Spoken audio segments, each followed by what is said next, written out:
And that's what Fearghal managed to do in the Innovate Educate thing, because when he got up, he talked about something that was very special to Scotland, and that's the commitment to teacher leadership within SCEL. Nobody else is doing it in the way or at the scale that SCEL are attempting to do it across the country.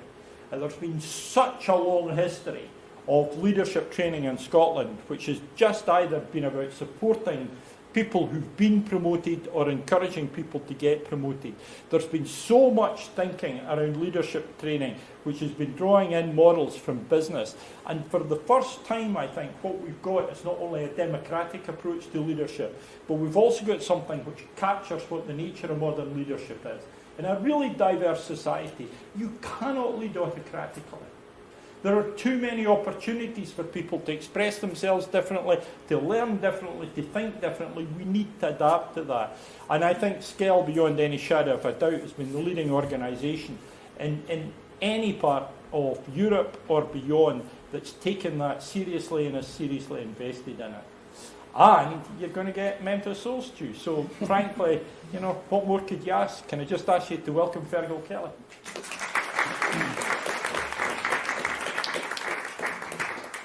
Thank you, David. Thank you, everybody, for having me along this evening. Very daunted to be the actual name. That's never happened to me before. Someone I know earlier said, "So is it just you speaking?" I said, "Oh, no." But yes, so it's kind of daunting. So as mentioned, I'm Fearghal. I was a biology teacher in various East Lothian schools before joining SCEL, and my role at SCEL is around teacher leadership. And this is the question that we're going to pose. It's a creative conversation. Please use the hashtag that's on there, and that's my Twitter account. But it's the kind of conversation I like, where I get to do most of the talking to begin with, and then David's going to open it out to everybody else. And I'm interested in exploring this question: what do we actually mean by leadership? It's a term that's used quite a lot at the minute in loads of policy documents around leadership is important in education, leadership at all levels. We use it quite a lot. And what's interesting to me is unearthing what that actually means. And in a way, I shouldn't be surprised, because if I ask you, are you a leader? Are you a leader? Let's do the school thing. Put your hands up if you're a leader. Lots of hands. Not all. And 18 months, well, a year ago, I would not have put my hand up to that question. If I'd been asked, are you a leader? Actually, I categorically would have said no, that I am not, definitely not a leader. Not only that, but actually I don't think I'm really interested in leadership. That's not for me. So it's slightly ironic where I ended up working. Because the first question then I was asked when Gillian Hamilton, the CEO, brought me into SCEL, was to ask this question: what is teacher leadership? To as many people as possible across Scotland. That was my secondment for 6 months. I was interested. I really wanted to work for SCEL. I really liked what they were about and what they were doing. It seemed right up my street. I was interested in a new challenge. But I had one wee problem, and that was the word leadership. And I said to her, look, if I'm going to be going around the country and running workshops with groups of staff in the middle of winter, in a twilight in Aberdeenshire somewhere, that word leadership, that's going to be a problem. I'm a bit worried that's going to put people off. Can I maybe not use that word? And she said, no, you have to use the word. The clue is in the name of the organisation. But now I kind of get it. At the time, I didn't. And I've been going through a journey with this over the course of this last year. The engagement process that I carried out, this is the process that underpinned it. So I ran workshops with between 20 to 100 folk, 90 minutes in a twilight, but also small group discussions and interviews with staff. And this was the process no matter what. So we talked about what are the problems, what are the barriers to this thing, teacher leadership, what's getting in the way of it. What's actually the point? Why are we bothering? Because the purpose of leadership in an educational context is outcomes for young people. So we need to agree that before we can then talk about the leadership stuff. And then talk about, well, what is actually teacher leadership? Where do we already see it? It's already out there. We've encountered it. We're not inventing something. We're defining it. And then thinking, well, if that's kind of what we look for, that's what we want, then how am I going to help achieve that? What's my role in this? How am I going to bring that forward, given that we're all part of the system? But we do need things from other people, so then looking around to the others. Organisations from like SCEL, what could we do to support us to achieve that vision, and then continuing to work together to achieve it. So that was the sort of process that we went through to try and identify what this thing is around teacher leadership. And we've got long, wordy definitions on our website, but this I quite like. This is from one of the sessions with a group of teachers. This was in the Borders, a group of primary teachers. So when asked, what does teacher leadership look like? These are the sorts of things that they came up with. Things that I like about this, apart from the neat handwriting, which means it can be used in this context, but also one of the things that was really strong that came across quite often was that you could see a teacher in it. You can see a teacher in that. Now, not all of them had that. So some of them were a bit different. Some of them talked a lot about management tasks and managing projects. Some of them talked about really generic leadership attributes. It could have been the CEO of BP that the flip chart was about. Now, what was interesting with both of those groups, when presented with something like this, they preferred this. They liked it that you could see a teacher in it. And there's something in that in terms of we're already doing it, but maybe we're not doing it all the time, or we could do it more or better. And we've been expanding this since this to think about, well, what is this thing? What does it look like? What do we mean by it, and what's needed for it? And we have begun to go beyond this and have different resources that explore this.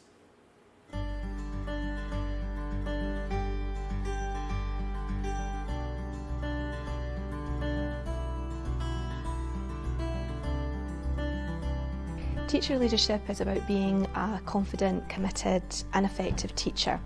I think it's about being confident in your own skills and abilities.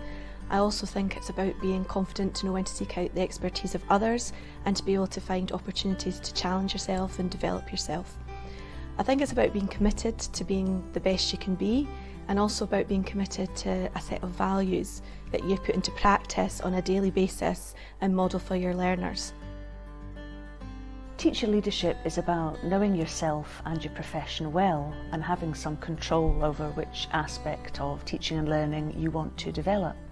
It should be a chance to get together with other teachers, to talk about what they think and what they do, to collaborate together, to find out what's good practice for you in your classroom, share it with others, and ultimately it's something which benefits the pupils that you teach. Teacher leadership can look like one teacher or two or a small group getting together and deciding on one clear aspect of teaching and learning that they want to explore and take forward together. It might be one teacher or a group that wants to look at dyslexia. It might be wanting to be a more effective mentor for student teachers. Teacher leadership can take on many forms, but I think it's really important we keep talking about it and sharing our own experiences, because we'll learn so much from each other. I've taken a lead role in my own professional development by carrying out inquiries into my own practice. So by reading and researching and carrying out an inquiry, I've been able to take a lead role about the learning in my own classroom, and I've also then been able to share my experiences with colleagues. But I also think teacher leadership can be about taking a lead role beyond your own classroom and leading a development throughout the school. It matters to me because it has the potential to give a lot of personal and professional interest and satisfaction in the job. I want to have the time and opportunities to take certain aspects of teaching forward. From a wider perspective, I think it matters because it has the potential to give more choice to teachers in their professional learning and to really drive the profession forward, and to give teachers a strong voice in what really matters in the day-to-day business of teaching and what matters to the teachers and to the pupils who are part of that whole teaching process. When Dr. Carol Campbell gave her keynote speech at the Scottish Learning Festival last year, she said to us all that we should never again say, "I am just a teacher." And those words stayed with me because I think that really sums up what teacher leadership means and why it's important, because it allows teachers to celebrate all the different skills they bring into play every day in their classrooms and in schools.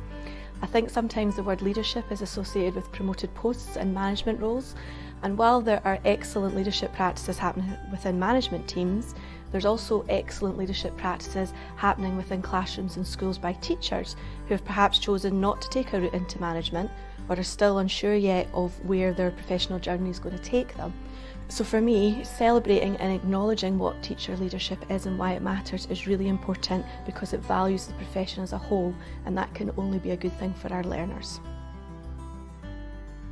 There needs to be a climate of trust where building positive relationships is at the heart of that, whether that's in the classroom, the staff room, at a local level or nationally. I also think teachers need to trust themselves and believe in their own ability, but they also need to know that they are trusted and believed in, and I really think that will allow teachers to go out there and have a go at all those leadership opportunities that are waiting for them. Investing time in developing teacher leadership within our school has had a huge impact on staff's professional learning and also an impact on the pupils' learning experiences. I think clarity is needed about what teacher leadership is because it's not certain, and teachers need to speak to each other and try and come to a definition for that. It's not about promotion. The learning environment that we want so much for our children and young people, we want for our adults as well, which is encouragement to critically question what's happening in education, to research, to find things out, to speak to other teachers, to try things, to fail, and to recognise achievement. So we've moved on a little bit in terms of trying to define what this is and the resources that we have available to stimulate conversations about what this is. If you didn't spot that, that's not only an Edinburgh school, but one of those teachers is an Edinburgh teacher, and she's in the room, and you can get her autograph at the end. I'll go no further than that, or she will kill me. But I think it's fantastic to have actual Scottish teachers talking about what this thing is, and makes it much easier to have these conversations in schools with this sort of resource, because it's not as abstract as we sometimes I found it in the past. And so in terms of defining what it is, I think what we're coming to is this idea that teacher leadership is the ownership and collective responsibility for student and professional learning within a school. And that comes, I love that from a paper, but I love that kind of snappiness of that, and it encapsulates what we hear again and again. Ownership and responsibility, student and professional learning. Now, making that happen is a whole different story, but step one has to be agreeing what we mean by it, because it's not completely clear that we all do agree what we even mean by the phrase. The outcomes from the engagement process that I did, there's a report on it, but this is the key themes. Much more enthusiasm out there than I was expecting. I needn't have been worried. I needn't have asked for the leadership word to be dropped, because there was much more enthusiasm, not just to come to the sessions, but in the sessions. There was a real positivity that I wasn't expecting, to be honest. But the real need, that if we're serious about this, we need to focus the time and resources on actually making that happen. We need more and better opportunities for professional learning that actually supports teachers to develop as leaders of practice. Even if they're not interested in promotion, teachers still need long-form professional learning. A lot of talk about a gap between in-service and twilights and cats and things and master's programmes, and not a lot of long-form professional learning in between across the country. I'm not talking about one local authority here, to develop as a teacher. Recognition was a biggie, ranging from the loss of the Charter Teacher Scheme all the way down to not being thanked or no one showing an interest in what it is that you're doing. And it was far more about that than it was about the loss of the Charter Teacher Scheme. Sharing practice. Teachers feel that they're not in each other's classrooms, they don't know what each other are doing, and that they want to be able to do that more. Mentoring was not something I was expecting to come up, but it came up again and again and again. A lot of teachers talk about missing their mentors from their probationary year, or they'd like a mentor around leadership or developing learning and teaching, and that role's not necessarily being performed by their line managers at present. A big issue about equity. The opportunities that do exist go to the same people again and again and again. The word clique was used a lot in reference to schools, local authorities and nationally. It's the same people get the same opportunities. There are other people out there who are up for things but aren't being approached because their name's not already known.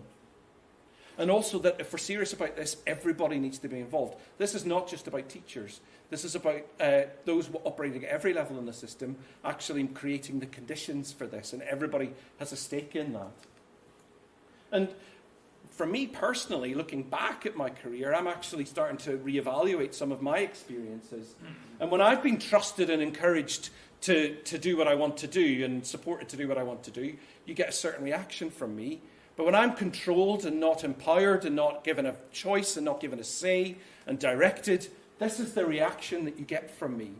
And it's a little wonder, therefore, that some people in our system, and I'm using that in a very broad sense, give us this reaction. What conditions are we creating to avoid that reaction being the one that we get? And so there's a phrase I kind of latched onto, is this idea of unleashing. We need to unleash teachers. We need to unleash learners. It's already there. We're capable of more than the system's currently allowing us to display. And so a lot of my presentations have dogs in them. Apologies if you don't like dogs, because of this idea of unleashing. So two big questions for me is, how do we unleash teachers as leaders of practice? And how do we unleash learners as leaders of their own learning? Anne Lieberman, who's the grandmother of teacher leadership, talks about enabling teachers as developers and mobilizers of actionable knowledge is powerful for sharing and spreading improvements in practice. Now, I see that as being really key to this idea of teacher leadership, like trying to get a handle on what it actually looks like. So developing actionable knowledge, which is practice, and sharing that with others, moving it around the system. That's to her what teacher leadership means. To me, that sounds like inquiry. But we see a lot of that going on in bits, and David alluded to pedagogy, and here's the great man himself, mixing it with the teachers, spouting forth, it looks like in this particular instance. But this is a pedagogy event, and pedagogy has this idea of moving knowledge around. But one of the limitations I find personally is that idea of how do we develop knowledge? So it's not just about moving it, but how do we develop it in the first place? And inquiry is a big part of that. This is my approach to inquiry. The bit down the left I've stolen from Sterling. The bit down the right is my process to taking an inquiring approach. And there's more on this on my blog if you're interested. But for me, it's about starting with a problem. What's actually going on? What's an issue that I'm facing? And then thinking, what am I going to do about that? But not leaping to the solution. So how does that fit in with policy? What's already known in the literature? What am I actually going to do based on that knowledge from literature and policy? How will I know what had happened? How am I going to evidence what actually came about here? Developing a clear question, drawing up a plan, gathering evidence, making a change in my practice, gathering evidence, learning that, analysing that to see what happened, and sharing that with others. That's what I was doing. I wouldn't call that leadership when I was a teacher, but that's what I was doing as an individual, with groups of staff, with staff in other schools.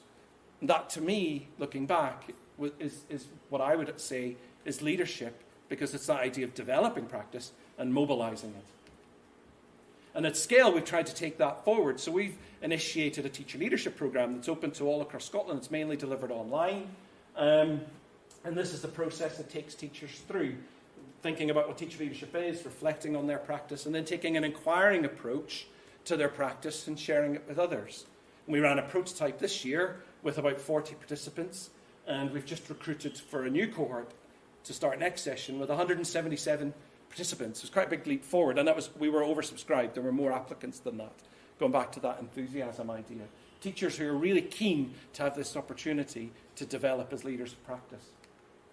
And we had our first sharing summit a few weeks ago in Stirling, and this is teachers, their posters there of their inquiring approaches to their practice. They're sharing it, they're discussing it. It was an open invite, other people could come along and discuss it. And it was a really powerful event for this idea of sharing what you've developed in a process that everybody understands because they followed the same sort of process.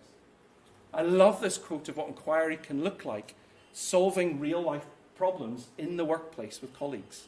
It's from a paper by PE teachers who've taken a collaborative inquiry approach. And I think it completely nails how you sell it. So it's not abstract, it's not for something that for others, it's for your learners and you. And there's nothing motivates teachers more than their learners and their work-life balance. So that's what inquiry can do.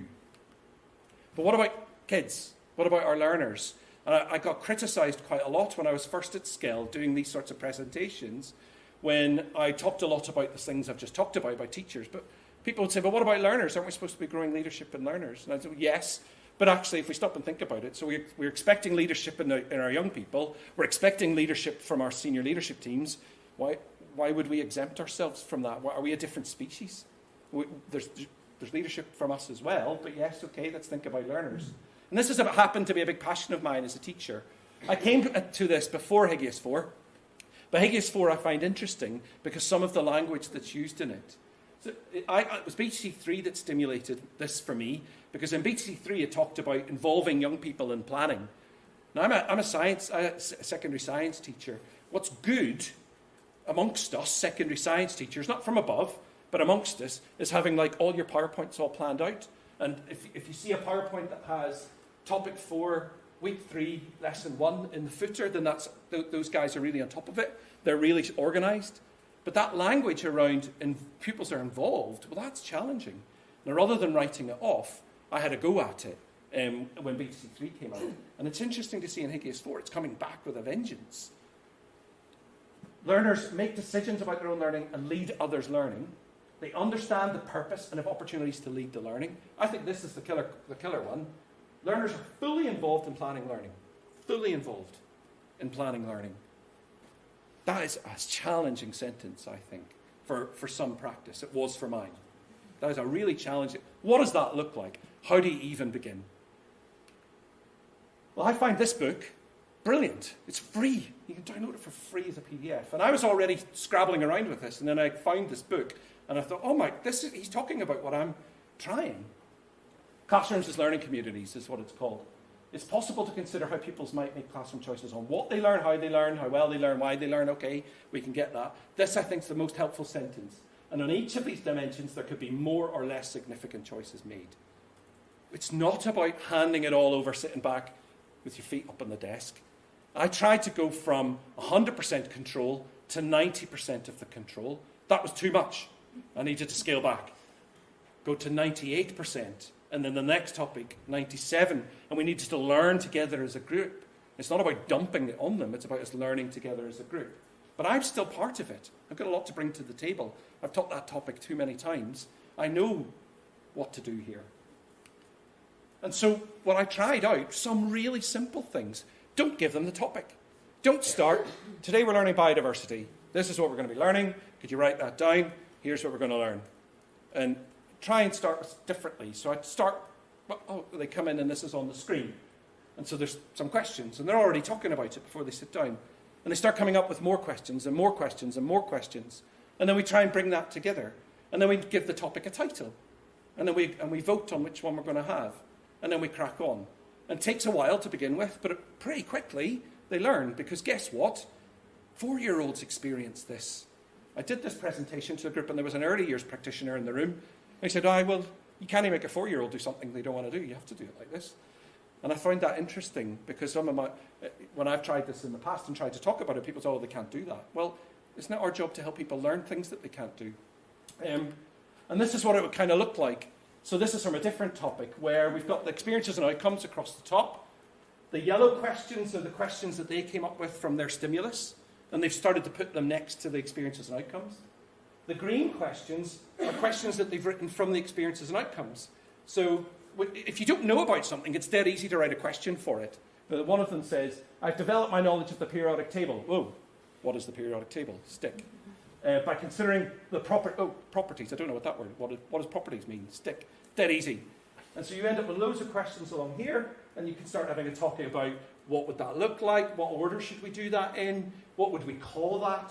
This group called it supercalifragilisticexpialidocious, and that was the winning one for that one. So I just took that and made it look like one of those boring learning outcome sheets, but it had supercalifragilisticexpialidocious, it had their questions, and then they come in for a lesson, and it's not, here's what we're going to learn, it's, well, here's that question you asked, we're going to answer that today. It's just really simple stuff that you can just flip around. Now, I know in my subject, it's a bit of a winner, because actually life is quite an inquisitive thing anyway. But it's interesting that project that I was involved subsequently with this came back and did it with a maths class, because the class said, one of the classes said, you couldn't do this in maths. So they came back and did it in maths, but in a different way.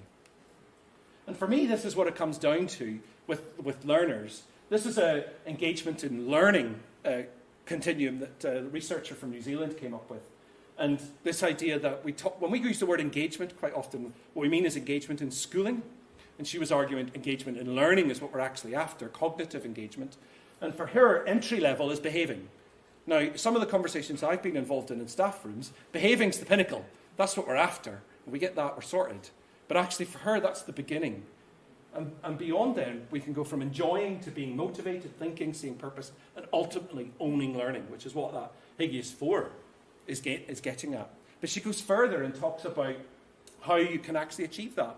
So if you want people to behave, you deliver. If you want them to enjoy, be motivated, think, they need to have opportunities to modify what it is that they're doing. And if you want the people to see purpose or to own learning, they need to be collaborators in that process. Now, if you think back, that's true of learners as much as it is for teachers. That opportunity, if that's what we're aspiring to, then what are we doing to make that actually happen? Now, there's criticisms in all of that, I know, and it's simplified, but I quite like it as a way of encouraging me to think beyond behaving. So what do I actually mean by leadership after all of that? And I quite like, there's a recent book chapter by Christine Ford and Beth Dixon, which is about teacher leadership in the context of ITE with a view to managing, encouraging diversity. But she uses some different language in there about leadership as a lay, everyday knowledge term, not a scientific construct. I think there's something in there. As a teacher, leadership was not only something, not for me, because I wasn't promoted, but also it was a big scary thing, leadership theories, leadership styles. I didn't know what that was, and it sounded like it was going to take quite a lot of time to find out. And it wasn't really something to do with my work. And I think we maybe have overcomplicated slightly what it means and made it scary. But her argument is that actually it's a part of being a human being. It's a something for everybody. And here they define it as an interactional process. It's about relationships, where influence and power, which are really important parts of that, of leadership, are exercised in different ways in different locations by different people across an organisation. So it's universal, but it's quite complicated and messy, and different people are doing it in different ways in different times. It's not uniform. And what I realised looking back now is that I actually didn't start becoming a leader a year ago. When I think about all that through, actually, I've maybe been a leader for longer than I've realised. This is the picture I had up at the start. I used to do quite a lot of kayaking, and this is in the French Alps. And I was one of the leaders of this trip, but I still really remember it was quite a tough river. It was just us coming to the end of it, and it was the first time we'd ever done it. And I remember that really, really well, that river. That's me in the middle. So I'm not at the front. And we take turns. We play to each other's strengths as we're going down the river. But also, we know each other really, really well, to the extent of, this was 1999, nearly 20 years ago, but I still know that's Tim, that's John, that's me. I can tell that's Jeremy behind me just by the shape of his body, and then that must be Pete at the back. I remember we looked after each other so well that we could recognise each other just like a flash of colour, the way they're sitting. Like I would know that was John by the way he's sitting, even if I couldn't see the colour of his kit. So we really looked after each other, and that's what it looked like to me. But what I can't get across there is how that felt. It felt amazing. We were all in it together. We were all working together on something. We were looking after each other. We were supporting each other. We knew what we were trying to do. But actually, I've had that feeling many times since. I've had it when I've been teaching in that way with those young people. That's how it felt. I've had it when I've been doing collaborative inquiries with groups. That's how it felt. The teacher leadership programme this year has felt like that. It's been a group of people working together to achieve something positive. And it's really difficult to get that across. And the best way that I've found is music. Because music makes you feel. So this is what leadership feels to me.